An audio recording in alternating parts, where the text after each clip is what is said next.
Is cechin naid low. Well, a Tavin Danley Gerstach. Danley nish tak. She cunters a clear to Moscow. It's Saval Zinta. The catcher and Hess. Come at down, Sheriff Louise. It's no mad catcher around the Galway. Yeah, because she's on contours like bunch the 18 Danny and she's Gioran she is stach. Ach, rinne an Coolbar Hess, rinne she anwach on post tussie a cludu and shin. Danny trim.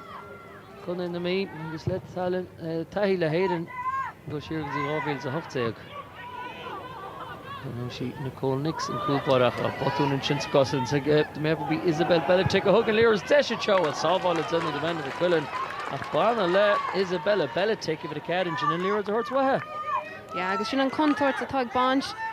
Le treaty nor foin she done spas, Scotland she done Lero the Mach on Clehan, agus shin on Dansher tag bunch at treaty. This Sultan wants as a banish against 3 shafting up.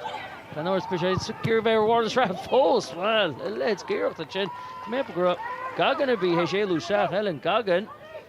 This these are me Hishkins and the cousins Louise.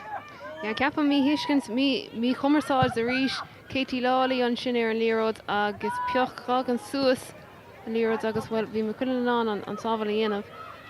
Rough she's more Saval over the dose though he commanded McQuillan. Gun ear known. Well. Please grow up.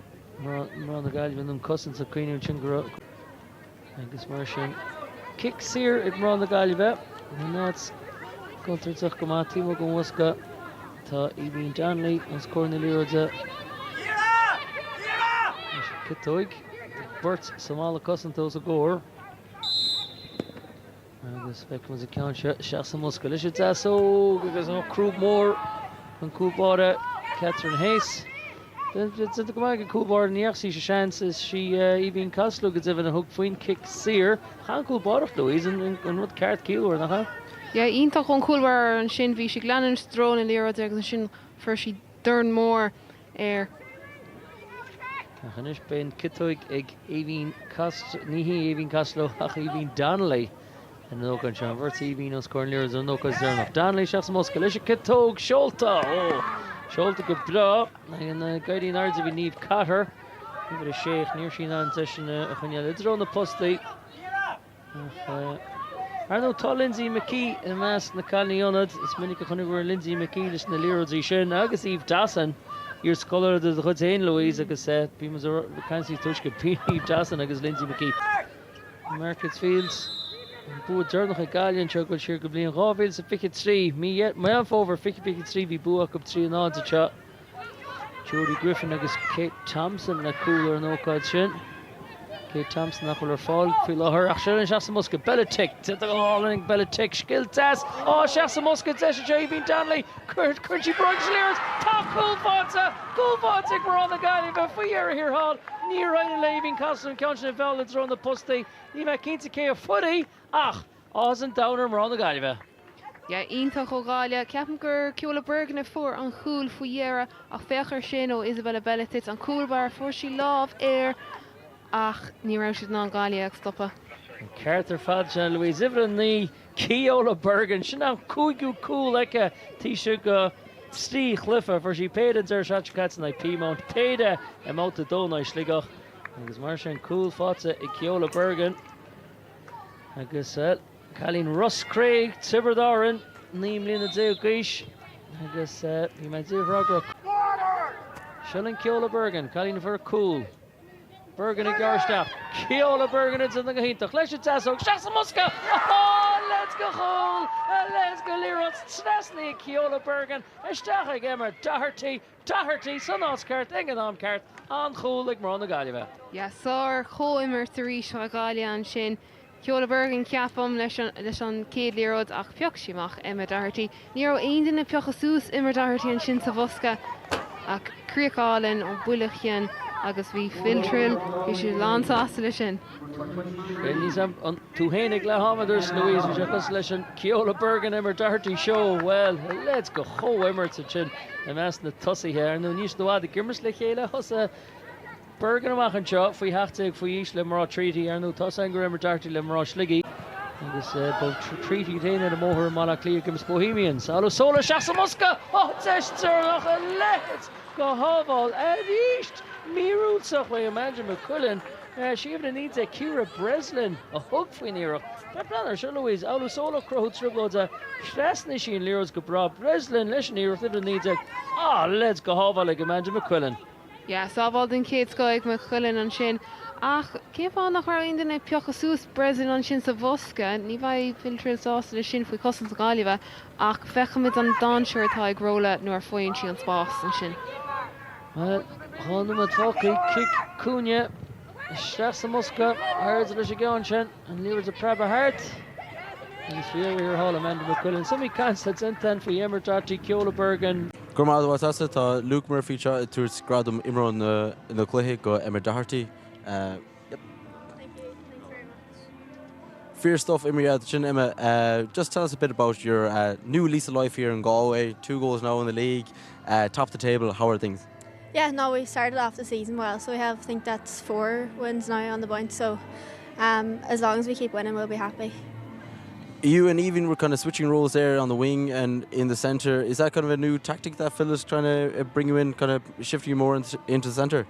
I think we've actually been working on it now in the past 2 or 3 years, and we finally got into the flow. I think there's a nice flow about the top 4, but now I'm really enjoying it, yeah, playing up top with Evie. 5 points now clear at the top of the table. Was that kind of a message at the start of the game, kind of, hit the ground running today? Definitely, yeah. We come into every game wanting to win, but I don't think we could ask for a better start to the season, really. So 3 points in a clean sheet today, so yeah, we're happy. Brilliant stuff. And just for yourself there, a goal there, and Kyola there giving you another assist. Is there kind of a competition between the two, for who's going to be top goal scorer? Yeah, I'd say there is a bit of competitiveness there.